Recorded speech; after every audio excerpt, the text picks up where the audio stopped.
하나도 중요하지 않다. 더 올려도. 더 올려도 중요하지 않다. 올해 들어서 금리를 지금 올렸잖아요. 그때 주가 충격이 없었다니까요. 지금 금리 인상으로 도는 것이 점점 빠져들어가고 있다는 거죠. 그러면 이제 주가적인 면에서는 제가 봐서는 부정적일 수 있다는 거죠.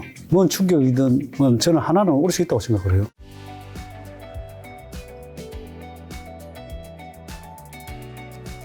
자, 지난 5월달 FOMC 열렸었잖아요. 혹시 거기 아마 다 보시고 뉴스도 보시고 하셨을 텐데 거기서 이제 대표님 세무사님이 좀 주목할 만한 내용은 있었는지와 그 다음에 이제 6월달에도 이제 FOMC 열리면 이제 이때 동결할 건지 안 할 건지 정해질 텐데 그에 대해서 어떻게 생각하시고 더 중요한 거는 금리 인하를 하면 주가가 오히려 떨어질 것이다라고 한 전망도 있어요. 대표님 세무사님은 어떻게 생각하시나요? 대표님부터.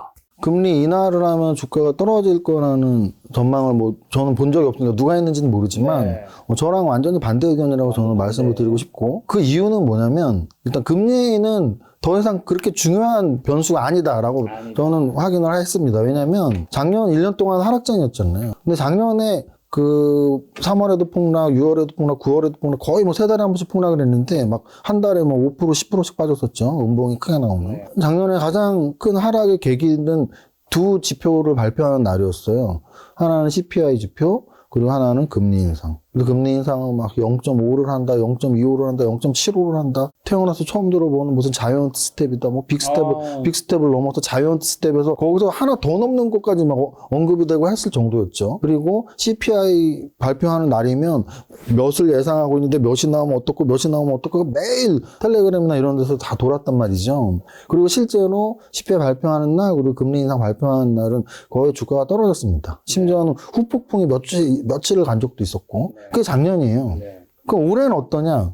올해는 CPI 발표하는 날 또는 금리 인상 발표하는 날 주가가 떨어진 적이 거의 없어요. 거의 없고 되게 무덤덤한 완전히 무덤덤한 상태로 바뀌었어요. 이 재료라는 건 사실 픽스되는 값이 아니에요. 금리를 인상하면 무조건 주가는 떨어져 또는 뭐 금리를 인하하면 올라 이게 아니기 때문에 제 생각엔 작년과 올해는 금리나 CPI 발표에 대해서 이 민감도가 완전히 낮아졌기 때문에 더 이상 뭐 FOMC를 작년만큼 민감하게 받아들일 필요가 저는 없다라고 일단 판단을 하고 있고요. 두 번째는 그럼 금리를 인하하면 주가가 떨어진다는 논리는 아마도 이런 거겠죠. 아까도 말씀드렸지만 누가 무슨 근거로 말했을지는 모르지만 제 예상을 한다면 그 근거는 딱 하나일 거예요. 금리를 인하를 왜 하겠어요? 경기가 안 좋으니까 하겠죠. 경기가 안 좋으니까 하는 겁니다. 그렇게 따지면 지금 금리를 왜 올렸나요? 경기가 좋아서 올린 거거든요. 금리를 올리는 이유는 경기가 좋고 물가가 높아졌기 때문이에요.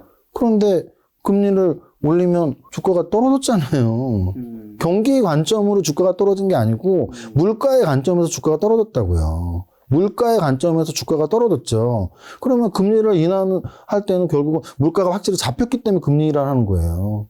결자 해지 측면에서 지금 T는 경기가 아니고 물가란 말이에요. 그럼 물가가 잡힌 거가 확인된 금리 인하라는데 금리 인하해도 주가가 떨어지고 뭐 금리 인상해도 주가가 떨어지면 뭐 천년만년 주가가 맨날 떨어집니까? 이건 완전히 비관론자적인 해석이고요. 객관적으로만 본다면 어쨌든 다시 한번 말씀드리지만 결국은 금리를 올리고 내리는 건 GDP와 물가지수 이 두 마리 토끼를 다 잡지 못하기 때문에 하나라도 잡기 위해서 온 거거든요. 만약에 물가가 안정적이고 경기가 좋다? 아무것도 안 하면 돼요. 근데 제가 주식 25년을 참여했는데 아무것도 안 하는 시기보다 금리를 올리거나 내리거나 하는 시기가 더 많았고 그러면 금리를 올릴 때는 이 두 마리 토끼 중에서 금리를 올릴 때는 요즘같이 물가를 잡기 위해서 금리를 올리는 거고 또는 금리를 내릴 때는 GDP를 높이기 위해서 금리를 내리는 건 당연한 거예요. 근데 금리를 내리면 GDP가 안 좋은 거니까 주가가 떨어져? 그럼 금리는 올려도 떨어지고 내려도 떨어지면 말이 안 되잖아요. 저는 그렇게 생각합니다. 그럼 일단 세무사님 금리 인상이 이제 끝났다고 보시나요? 올해? 아까도 말했지만 하나도 중요하지 않다. 더 올려도. 더 올려도 중요하지 않다. 올해 들어서 금리를 지금 올렸잖아요. 그때 주가 충격이 없었다니까요. 그 부분은 저도 공감합니다. 그 부분은 뭐 올라도 뭐 크게 문제는 없을 것 같은 생각이 들고 최근에 근데 박힌 총재는 금리 인상을 뭐 지지한다고 했고 그다음에 파월 의장은 금리 인상 더 이상 필요하지 않을 수 있다. 그 이유는 은행 스트레스가 아직 존재하고 있기 때문에 금리 인상은 이제 필요 없을 수 있다. 이렇게 했는데 지금 이제 최근에 보면 이제 지표가 여러 가지 지표가 제가 최근에 보면 경기 선행 지수를 보면 13개월째 마이너스를 하고 있어요. 13개월째 하락하고 있고 또 통화량을 보면 M2라고 하죠. M2를 보면 지금 코로나 터지고 돈 풀고 나서 30까지 갔다가 지금 마이너스로 다시 들었어요. 그렇다는 건 제가 봐서는 지금 금리 인상으로 돈은 점점 빠져 들어가고 있다는 거죠. 그러면 이제 주가적인 면에서는 제가 봐서는 부정적일 수 있다는 거죠. 경기 선행지수랑 그다음에 통화량으로 봐서는 앞으로는 제가 봐서는 긍정적일 수는 없다고 보는 거죠. 첫 번째 말했다시피 코스피 지수랑 나스닥이나 다우 지수를 보면 큰 파동으로 보면 A파, B파 정도로 저는 보여져요. B파로 좀 아직 C파 하락은 남아있다고 보여지는 거죠. B파가 충분히 뭐 최대한 많이 올라라. 그리고 차라리 좀 하락 조정이 좀 최대한 짧아라. 그렇게 저는 이제 큰 그림에서는 그렇게 보고 있는데 그렇다면 지금 현 상황은 저는 녹록치 않다고 보는 거죠. 금리 아까 뭐 저기 반박한다면은 금리를 74년도부터 물론 금리를 인하하면서 하락한 거는 3번이 있어요. 3번. 3번이 있는데 그때 보면 그때 대부분 다 경기 침체가 왔어요. 경기 침체가 왔을 때 금리 인하를 침체를 했으니까 하락을 하는 거잖아요. 그런데 그거 외에도 금리를 인하한 적은 있어요. 침체가 아니라도. 근데 침체가 오고 하락을 했을 때는 무조건 이제 주가도 모두 폭락할 때가 많았던 거죠. 침체가 오냐 안 오냐가 제일 중요한 것 같아요. 침체가 와서 금리를 인하를 하느냐. 그게 가장 제일 중요한 포인트지 않을까 생각을 해요. 그럼 이제 경기 침체가 언제 오냐가 그 제일 중요한 포인트겠죠. 그러니까 금리가 차라리 오르지도 내리지도 않는 거 아주 좋은 신호라고 볼 수 있죠. 근데 뭔가 안 좋은 사인이 나오면 이제 인하할 수밖에 없겠죠. 안 좋은 사인이 나오면. 그게 이제 가장 저는 이제 우려스러운 부분이에요. 근데 이제 이 금리가 계속 유지될 수 있냐? 저는 그렇지 않다고 생각을 하거든요. 그리고 이제 언제쯤, 은행이 터지든, 부동산이 터지든, 은행이 터지든, 뭐 기업이 터지든, 뭐가 터지면 이제 침체가 오겠죠. 그리고 이제 그 시기가 언제쯤 올까 항상 저는 노심초사하고 있습니다. 두 분 다 미국의 금리 인상이 이제 더 이상 중요한 안건은 아니다. 그리고 어차피 이제 곧 동결할 것이다라는 의견이신데, 그럼 말씀하신 이제 지금 중요한 거는 금리를 인하한다 해서 주가가 떨어지는 게 아니라 경기 침체가 강하게 온다면 주가가 떨어질 수 있다는 건데, 그렇죠. 경기 침체에 대해서 사실 너무 전문가들 의견이 다른 것 같은 거. 이 어떤 분들은 이미 왔다. 나중에 왔다고 이미 얘기할 것이다 분도 있고, 이제 오고 있다는 분도 있고, 그리고 어떤 분들은 오더라도 되게 얕은 침체가 올 것이라는 분도 있고, 근데 만약에 말씀하신 대표님 말씀대로 강하게 오면 주식시장이 폭락할 수 있다는 것 같은데 두 분은 지금 왔는지 안 왔는지, 그리고 앞으로 온다면 어느 정도 강도로 생각하시는 건지 그러면? 그 소프트 랜딩을 다들 추측을 많이 하시는 분들이 요즘 많더라고요. 그래서 저는 그때 과거의 차트를 들고 와서 보여주는 거는 그 당시에 보면 그때 2002년도쯤이었나 보다. 한 6개월 정도 상승을 하고 또 하락 조정이 좀 꽤 필요하다. 그게 금리 인하를 계속 한단 말이에요. 금리 인하를 계속 하면서 그래서 금리 인하가 충분히 되고 나서 그때부터 이제 다시 주가가 올라간단 말이에요. 2003년도부터. 그런 조정이 한번 필요하다고 생각을 해요. 그러나 저는 개인적으로는 좀 소프트 랜딩이 왔으면 하는 바람이에요. 소프트 랜딩이 왔어. 그러면 이제 2001년도 3년 사이에 한 3, 4년 조정을 주고 지금은 한 1년 반 정도 조정을 준 것 같아요. 한 1년 반 정도에 그 당시 39개월을 조정 줬더라고. 39개월 조정 주고 그 다음에 상승을 시작했더라고. 그럼 39개월의 기간 조정이든 충분히 그 시간이 필요하다고 보여져요. 그 시간 동안에 충분히 이제 좀 뭐 소프트 랜딩으로 좀 해줬으면 좋지 않을까. 가장 제가 제일 긍정적으로 보는 시나리오는 그렇습니다. 그래서 뭐 하드 랜딩이 올지 소프트 랜딩이 올지는 저도 확실하게 장담을 못 하겠지만 지금 지표상은 계속 안 좋아지고 있는 건 확실해요. 그게 뭐냐면 경기 선행지수 통화량이 감소하고 있다는 거는 아주 우리 투자하는 입장에서는 아주 부정적이지 않나 생각을 합니다. 세무사님은요? 사실은 우리가 뭐 경기 침체하면은 두 가지 중 하나의 이런 결과치가 나왔을 때 와 큰일 났다라는 말을 하죠. 실업률이 하나 중요한 거 아닌가요? 그러니까 이제 직관적으로 그런 지표 말고 직관적으로는 사실은 우리가 겪어봤으니까 2008년 금융위기 때 막 금융권들이 파산했잖아요. 우리나라도 IMF 때 대다수의 증권사들이 파산했었단 말이죠. 그래서 금융기관이 파산하면 큰일 났다. 가 나올 것이고요. 그 다음은 이제 대기업들이 실적이 뭐 최저를 찍었다. 뭐 이러면은 또 굉장히 불안해지죠. 아까 말하는 뭐 고용이랄지 GDP랄지 가장 막대한 영향을 끼치는 게 대기업들이니까. 근데 아까도 제가 올해 들어서는 금리 인상일날 주가가 안 떨어졌어요라고 말했는데 사실 그거보다 저는 더 크게 좀 바닥 찍었구나라고 확신을 했던 건 SBB 사태 때였어요. 그때 저는 굉장히 많은 증권사 애널들 또는 경제부 기자님들의 글에서 2008년 금융위기랑 비교했던 글들을 굉장히 많이 봤거든요. 네네네, 맞아요. 이거는 2008년 금융위기와 흡사한 금융의 문제야, 그냥 큰일 났어라는 글들을 굉장히 많이 봤는데 SBB 사태 여러분들이 날짜랑 사태 비교해 보시면 열흘도 안 빠졌거든요. 그 열흘 동안 굉장히 강력한 악재들이 쏟아져 나왔음에도 불구하고 열흘도 안 빠졌고 그 저점이 정말 며칠 빠진 저점이었어요. 어떻게 그걸 글로벌 금융위기랑 비교할 수 있죠? 글로벌 금융위기는 2000포인트에서 800까지 빠졌었는데. 그래서 이런 정도의 재료가 이렇게 조금의 재료 가치를 가졌다면 계속 말씀드리지만 그거보다 훨씬 큰 악재들이 나와야 하고요. 그리고 또 우리나라의 제가 뭐 대기업 이제 우리나라로 말씀을 드리면 삼성전자의 감산이나 나쁜 실적 이런 것들도 굉장히 큰 악재죠. 네.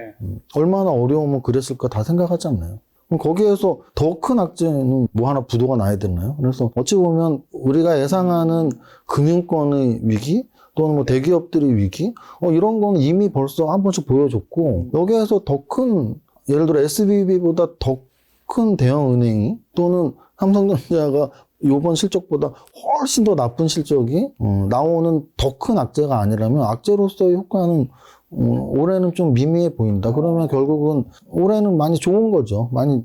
시장이 많이 분위기가 좋아져서 악재도 크게 반영되진 않는구나라는 생각을 합니다. 지금 SBB 말씀해 주셨는데 미국의 이제 다른 은행들도 파산했고 중소은행도 앞으로 더 파산하겠지만 두 분은 이게 금융 시스템 위기로까지 간다고 보시진 않으신 입장인 것 같네요. 제 생각이 아니고 주가가 그렇다고 말씀드리는 거예요. SBB 사태는 나온 지 지금 2달이 넘었는데 2달 동안 주가가 신고가를 뚫고 올라가고 있잖아요. 그러면 시장 참여자들은 그거를 제 혼자 생각이 아니고 시장 참여자들은 그걸 뭘 큰 악재로 생각하지 않는구나. 그러면 그거보다 더 큰 악재가 나와야지 뭐 전저점을 깨고 내려갈 텐데 그럼 더 큰 악재는 뭐지? 뭐 빅3에 드는 은행들이 망해야 되나? 뭐 이런 생각을 하고 있는 거죠. 근데 그럴 가능성은 없다고 봅니다. 없다고 보신다. 없다고 세상에 뭐 영원한 거, 확실한 건 없으니까, 100%는 없으니까. 그래서 편하게 얘기해 주시죠. 어차피 끝나고 술잔 먹이면서 서로 이제 다 내려놓으실 거니까. 100%는 없으니까, 뭐, 없다. 그래서 항상 부동산의 내관은 다 가지고 있잖아요. 미국도 그렇고, 우리나라도 그렇고. 그 내관이 항상 존재하고 있으니까. 그거는 터지면은 당연히 뭐 엄청난 충격이 올 수는 있겠죠.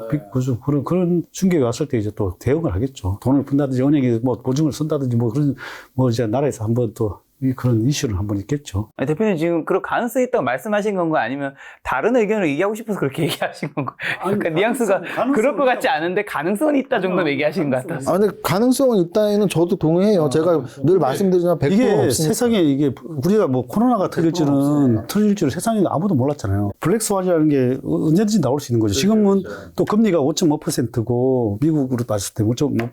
그러면 이게 아니 뭐가 솔직히 나올 수 있는 충분히 여건이 마련이 된 거예요. 뭐가 터질 수 있는 여건은 충분히 마련되어 있다고 보는 거죠. 그게 이제 최대한 작게 와라. 저는 이렇게 생각을 하는데 그거는 뭔 충격이든 뭐 저는 하나는 올 수 있다고 생각을 해요. 충격. 만약 온다면 어떤 것들이? 부동산 아니면 은행이죠. 뭐 부동산 아니면 은행이겠죠. 둘 중에 뭐 그게 만약 은행이라면 여기서 좀 더 위에 시중은행 하나가 조금 안 좋게 될 수 있을 것 같다. 뭐 그렇겠죠. 부동산 뭐 하나가 뭐가 터지면서 나올 수 있겠죠. 우리나라도 아직 모기지하고 내관을 가지고 있잖아요. 모기지라는 게 아니고 갭 투자라든지 또 PF라든지 이런 내관을 가지고 있잖아요. 근데 대신 아직 금리가 그렇게 뭐 자극적인 수준은 아니다 보니까 그나마 괜찮은데 만약에 우리 이 상태에서 금리가 또 5% 우리나라가 5% 6% 갔다고 생각해 보세요. 그러면 대출 금리는 뭐 사실 시중 8% 뭐 9% 돼버리면 뭐 솔직히 뭐 엄청나게 위험해질 수 있는 상황인 거죠. 그리고 또 미국이 역대급으로 지금 빚이 많아서 굉장히 힘들고 뭐 6월 1일에는 부채 협상안도를 해야 한다고 하던데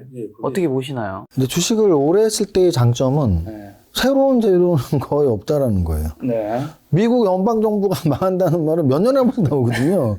그래서 저는 사실은 최근 1, 2년 주식을 하신 분들은 평소에 이런 경제 계산을 안 보셨다면 그 재료를 막 정말 심장이 쿵 떨어지면서 미국이 망할 수도 있어라고 맞아요. 요즘 유튜브 썸네일 많이 나옵니다. 미국이 망할 수도 있어라고 놀라시겠지만 여러분들이 과거의 기사를 찾아보면 몇 년에 한 번씩 나왔던 얘기고 실제로 미국 연방준에 주는 파산한 적이 몇 번 있어요. 뭐 기억이 어느 주였는지 모르지만 주별로는 파산한 적도 몇 번 있고요. 그래서 저는 사실 그 기사를 그냥 또 그러네 얘네 뭐 이런 정도. 왜냐하면 결국은 이게 뭐 상원 하원에서 결정한 일들인데 정치적인 그런 거란 말이죠.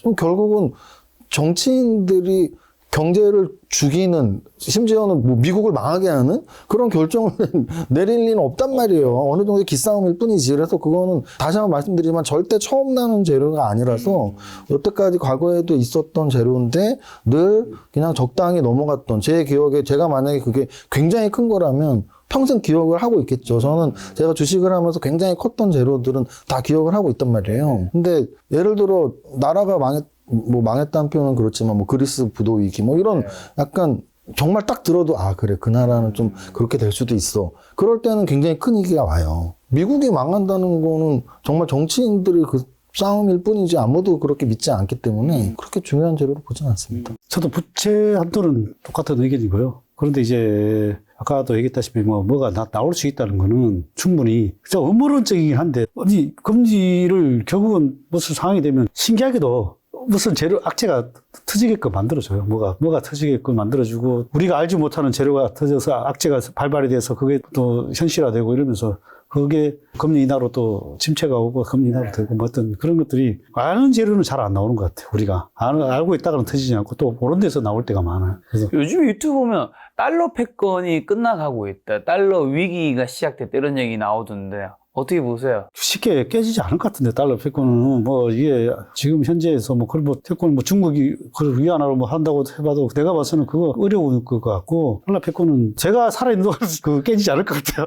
제 생각은 그렇습니다. 예전에는 이제 뭐 일본이 막 치고 올라갈 때 엔화에 대한 미국의 견제가 있었고 지금은 이제 뭐 중국이 G2에 포함이 되니까 당연히 위안화에 대한 견제가 있는 거고 그러니까 미국은 경제적으로 뭐 어떻게 보면 중국 죽이기를 사실 앞장서고 있고 그래서 뭐 미국의 여러 법안들이 중국의 기업들이 불리하게 만든 법안들이 계속 나오고 있는 거고 그러면 만약에 미국의 경제, 중국의 경제 뭐 어디가 더 강하냐, 어디가 더 오래 살아남을 것이냐에서는 여전히 확률적으로는 당연히 미국이 더 살아남을 확률이 높으니까 결국은 달러 패권이 무너진다는 얘기, 위안화가 올라간다는 얘기인데 중국 주변의 나라들은 뭐 그런 위안화를 결제하는 시스템에 동의를 해줄지 몰라도 기타 여러 뭐 유럽이랄지 북미 남미랄지 또 아시아 여러 나라들에서 몇몇 나라 빼고는 위안화가 달러를 이길 수는 없다고 저는 보거든요. 요즘 달러 패권 위기 뭐 이런 얘기하면서 많이 또 나오고 있는 얘기 중 하나가 비트코인 관련된 얘기도 좀 하더라고요. 그러면서 이제 예를 들면 전쟁 같은 게 나왔을 때 우리가 어느 다른 나라로 이제 갈 때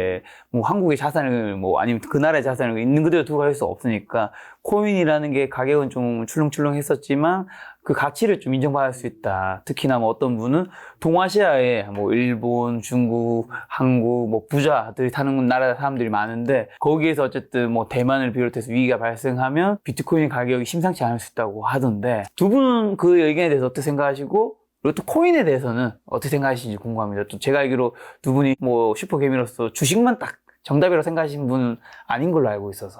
저는 일단 뭐 코인 자체로만 놓고 본다면 어쨌든 투자잖아요. 그렇죠. 뭐 부동산 투자, 주식 투자, 코인 투자. 그래서 뭐 코인 매매를 자기 적성에 맞는 분들은 하시면 된다고 봐요. 근데 이제 뭐 사실 좀 젊은 분들이 더 유리하겠죠. 워낙 빨리빨리 움직이니까. 그리고 사실 뭐 재무제표가 있는 것도 아니니까 백서 좀 읽고 하는 거니까 매매를 잘 하시는 분들이라면 이 차트는 사실은 이 호환성이 있단 말이에요. 그래서 뭐 선물옵션 투자라건 주식 투자라건 뭐 달러 투자라건 코인 투자라건 뭐 차트를 잘 보시고 매매에 능하신 분들은 하시면 되는 거고. 근데 이제 뭐 매매 할 시간도 없고 매매 잘 못하면 안 하시면 되는 거. 그건 뭐 알아서 판단하시면 되고. 그 대신 이제 뭐 과연 비트코인이 뭐 어느 정도까지 갈 것이냐는 저는 피큰 찍었다고 봐요. 그냥 피큰 찍었다고 보죠. 왜냐면은 방금 말씀하신 그런 최악의 상황을 예견해야지만 된다면 이미 피크를 찍은 거죠. 과거에 비트코인이 한참 유행할 땐 그런 최악의 상황을 설정하지 않고 얘기를 했었거든요.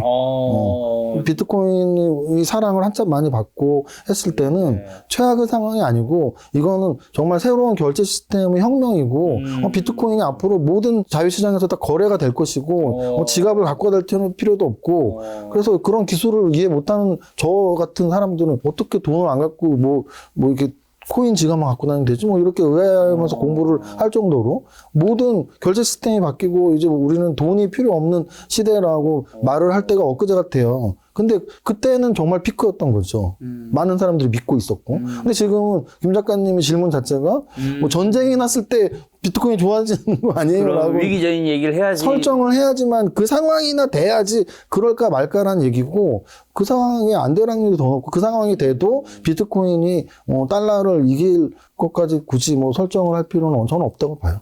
없는 상황이다. 그렇죠. 예를 들면 뭐 아르헨티나처럼 국가 부도나거나 뭐 이럴 때는 그날 화폐 가치가 없으니까 차라리 비트코인이 훨씬 유리할 수는 있을 것 같아요. 만약에 뭐 그런 이렇게 국가 부도라든지 뭐 전쟁이 난다든지 이런 거 외에는 단답에는 진짜 필요할 수 있을 것 같아요. 근데 저도 뭐 코인에 대해서 뭐 예전에도 공부도 해보고 뭐 좀 해봤는데 사실 코인은 또 인생상에 사실 전문가죠. 저도 뭐 그래요? 매매는 한 번도 처음 들은 사실은. 전문가는 아니고, 전문가는 아니고. 투자로 혹시 뒤에서 코인 거래를 엄청 잘하고 계셨나요? 아니, 유튜브에서 공개를 했었습니다. 네네네. 왜냐면 제가 이제, 아까도 말씀드렸지만, 꿈에 그리는 20만 유튜버가 되기 위해서 약 15만일 때였습니다. 요즘 코인 매매를 하는 젊은이들이 많다. 그래서 제가, 코인 구독자들도. 제가 실제로 유튜브에서 사실 주식 계좌를 오픈한 적은 단 한 번도 없어요. 왜냐면 그거는, 약간, 문제가 생길 소지가 분명히 있기 때문에 금액도 있고 하니까 주식 계좌 공개는 한 번도 한 적이 없지만 코인 계좌는 사실은 공개해도 아무 자본시장법상 문제가 없었단 말이고 제가 뭐 그것도 거래 대금 좀 큰 거 막 하루에 막 500억 1000억짜리 거래 대금이 터지는 것들을 했으니까 그래서 정확히 제 기억에 8억을 넣고 제가 팔자를 좋아하니까 그래서 코인 업비트 계좌를 오픈을 해서 8억으로 매매하는 것들을 보여드렸었죠. 그러면서 이제 제가 그걸 했던 이유는 코인을 따라해라가 아니고 아까 말씀드렸지만 제가 주식 매매는 어떻게 실제 계좌를 보여드릴 결정은 앞으로도 할 생각이 없는데 그래도 코인 계좌는 뭐 공개를 해도 되니까 매매 기술들 어떻게 매매를 하는지 차트는 어떻게 보는지 또는 저는 코인도 포트폴리오로 했거든요. 5코인이나 한 7코인 정도 정해서 8억에서 뭐 1억 5천씩 사는 정도 정말 흉도 안 쉬고 샀다 팔았다는 걸 이렇게 보여주면서 그 영상에서 플러스 났었나요? 뭐 소폭? 서포. 그래서 코인 투자하는 분들이 좀 유입이 되긴 했었습니다. 근데 이제 몇 달 하다가 몸도 힘들고 막 주식 방송하려 코인 방송하려 힘들어서 그만두긴 했지만 그 당시에 좀 코인 매매를 했었죠. 하면서 느낀 건 어쨌든 매매다. 주식 매매랑 차이는 없습니다. 매매라는 건 사실 주식 매매에서 재무제표가 그렇게 중요하진 않거든요. 샀다 팔았다니까. 오늘 샀다 오늘 파는데 재무제표가 중요하지 않단 말이에요. 만약에 한 달, 6개월, 1년을 투자를 한다면 재무제표가 가장 중요한 부분인데 오늘 샀다 뭐 한 2, 3일 있다 팔면은 재무제표가 중요하지 않거든요. 그래서 그런 매매의 관점에서는 코인 매매나 주식 매매나 뭐 선물 옵션 매매나 비슷비슷하다고 느꼈던 거죠. 네. 근데 제가 하여튼 뭐 의견을 말씀드리면 일단 가상자산은 가상자산이다. 저는 이제 가상자산이니까 가상일 뿐 내 기준으로는 잘못하면 가상이 다 날아갈 수 있는 그게 가상의 세계니까 다 날아갈 수 있다 이런 생각을 가지고 있고 물론 비트코인으로서 내가 가지고 있다가 물론 내가 필요할 때 뭐 해외에 와서 쓸 수 있는 이런 이점은 충분히 있다고 생각을 해요. 이점은 있다고 생각하고 그러나 이제 그게 내 가치를 뭐 내가 가진 똑같이 찾을 수가 없으니까 오를 수도 있고 내릴 수 있는 이게 제한테는 좀 저는 리스크라고 생각을 해요. 만약에 그래서 그거 할 바에는 제 같은 이제는 차라리 금을 사자 이런 주의고 그다음에 그 가상자산에 나는 제 개인적인 생각은 한두 개 빼고는 거의 다 뭐 없어지지 않을까 제 개인적인 생각이고 웬간한 뭐 것들은 뭐 사라지지 않을까 제 개인적인 생각이에요. 세무사님 8억 코인 매매하는 거 영상 보셨을 때 많은 분들이 다 궁금했을 것 같아요. 야 코인이 8억이면 주식은 매도를 하고 있는 걸까? 그랬다는 뜻입니다. 지금 그걸 공개하라는 뜻은 아니고. 지금 자연스럽게 금 얘기해 주셔서. 그럼 요즘 금값 지금 최근에 많이 올랐었잖아요. 금 투자는 어떻게 보시나요? 실제로 앞으로 금값 전망 좀. 금은 뭐 좀 현금성으로 자산으로 일정 부분은 가지고 있는 건 나쁘지 않다고 생각을 해요. 그걸 뭐 또 물론 안전자산으로든 현금 자산으로든 그러나 우리가 투자하는 개념으로 가져가면 그래도 오르긴 올라도 우리가 10여 년 동안 더블 올랐나? 하여튼 그 정도로 생각보다는 많이 안 올랐어요, 금은. 그래서 금은 사실 이게 우리가 자산 가치를 따졌을 때는 말해서 뭐 부동산, 주식 이런 걸로 봤을 때는 그렇게 오르지는 않는다. 그 대신에 안전자산으로 충분히 수익률을 가져갈 수 있다 생각을 해요. 왜냐하면 금은 희소 가치가 있고 계속적으로는 계속 쓰이는 제품이고 또 안전자산으로도 사람들이 선호하기 때문에 조금씩 계속 올라갈 수 있다고 생각을 해요. 계속 오르지만 다른 기회비용을 생각했을 때는 좀 아쉽다. 그래서 뭐 특히 이럴 때 금리가 높은 시점에는 충분히 조금 자산을 비중을 좀 늘리는 것도 나쁘지 않다고 생각을 해요. 내가 만약에 현금을 가지고 있기 싫다. 그럼 금을 가지고 싶다 하면은 뭐 현금 대신에 금을 가지고 있는 것도 나쁘지 않다고 생각을 해요. 충분히 만약에 뭐 안 좋은 시기가 되면 더 높은 가격에 팔아서 내가 주식이나 뭐 위험 자산을 충분히 부동산이나 살 수 있다고 생각합니다. 셰프님 금 좋아하시잖아요. 구독자들 이제 어떤 행사할 때 금색을 좋아합니다. 금 선물 같은 것도 뭐 주셨던 것 같은데 행사할 때. 네.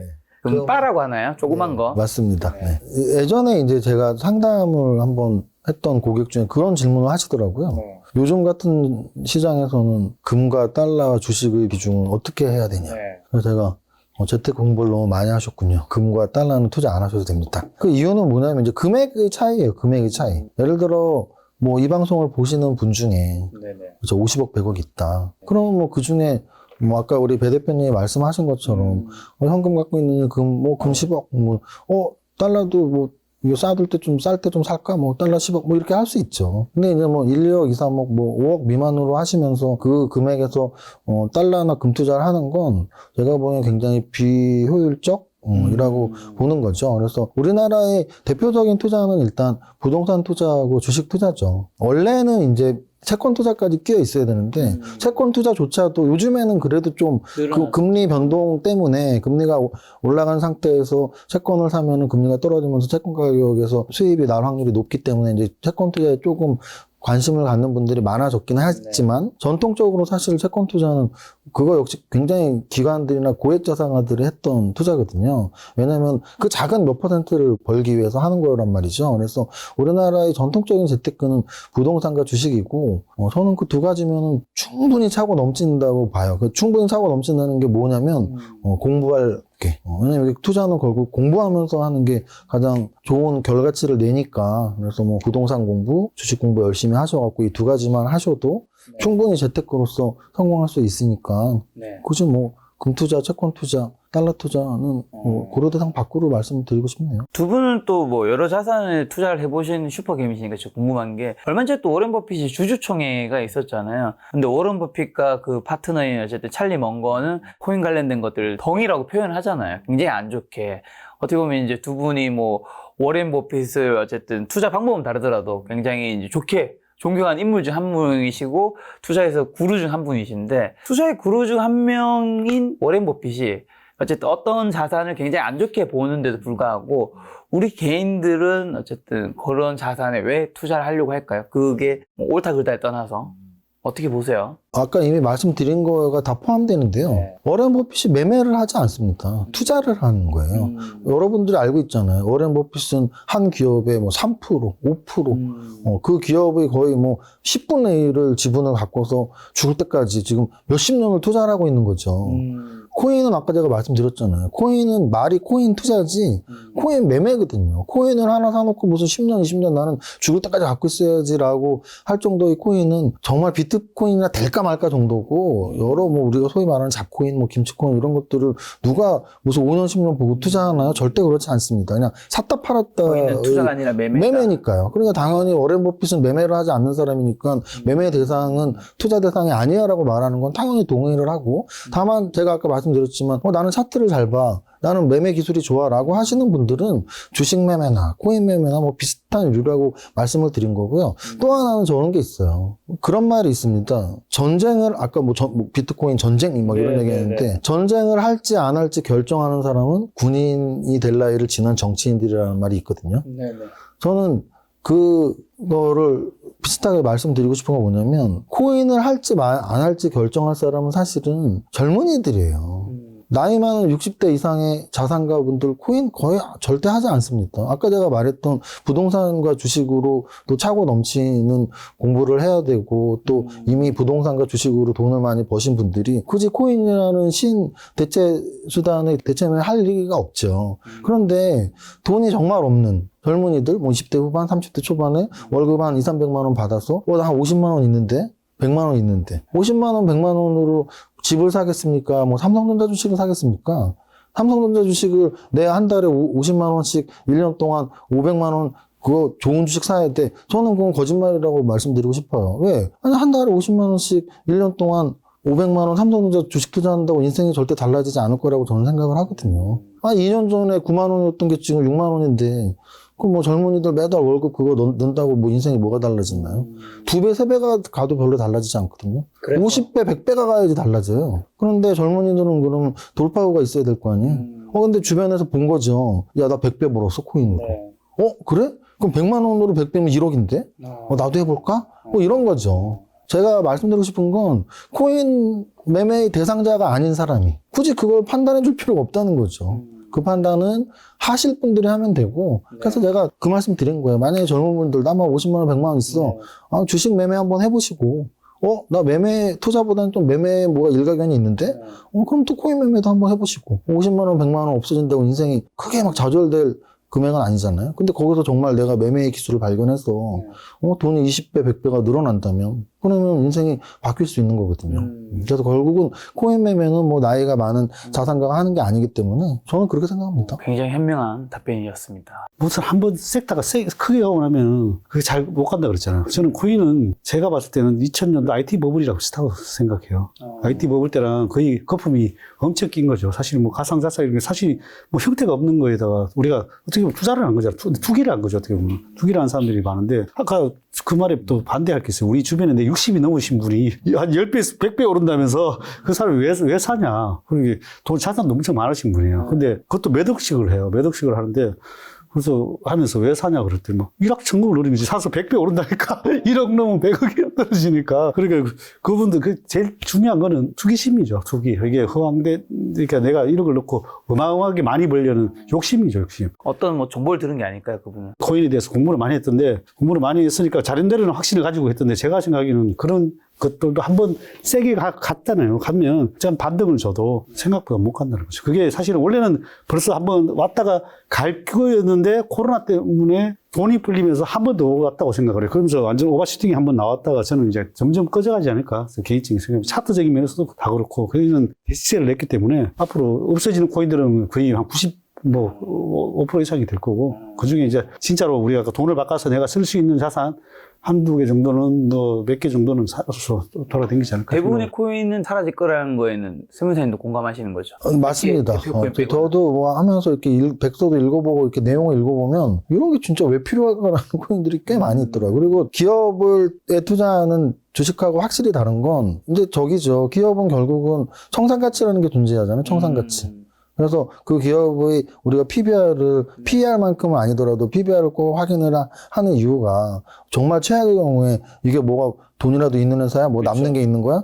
근데 코인은 청산가치 그냥 제로예요, 제로. 아무 실제적 가치가 없기 때문에. 그래서 아까 내가 말씀드렸지만 코인에 뭐 5년, 10년 투자해야지라는 마음은 좀 아니라고 저도 생각을 합니다. 투자가 아니라 매매라는 게 좀 와닿는 부분들이 그렇게 생각합니다, 많이 있네. 저는. 근데 아까 자본시장법 얘기해 주셔서 코인에서는 이제 예를 들면 주식 같은 경우 내부자 정보 매매라든가 기타 등을 하면 이제 결국엔 감옥에 갈 수 있잖아요. 근데 코인은 그런 것들이 없어서 사실 그런 것들을 했다 하더라도 법적으로 문제가 될 수 없는 부분들이 있는 게 맞나요? 일단은 제가 알기로는 뭐 만약에 그 이후에 법이 또 보완이 많이 됐으리라고 생각을 하지만 제가 한 1년 반, 2년에 할 때만 해도 뭐 이거 우리가 주식 쪽에서 시세 조종, 허위 매매 이런 것들은 되게 강력한 처벌을 받거든요. 그렇죠. 근데 코인은 그런 건 그 당시에는 없던 걸로 알고 있습니다. 네. 그래서 우리가 보통 펌핑 작업이라고 하잖아요. 주식에서는 펌핑 작업 같은 건 이제 못해요. 하면은 금감원에서 바로 잡아갑니다. 근데 이 코인은 아직도 뭐 이런 뉴스 보면은 뭐 어디 잡코인 하나 만들어서 첫 2달 동안 무슨 10배로 올리고 그 다음에 팔아먹고 그런 것들이 계속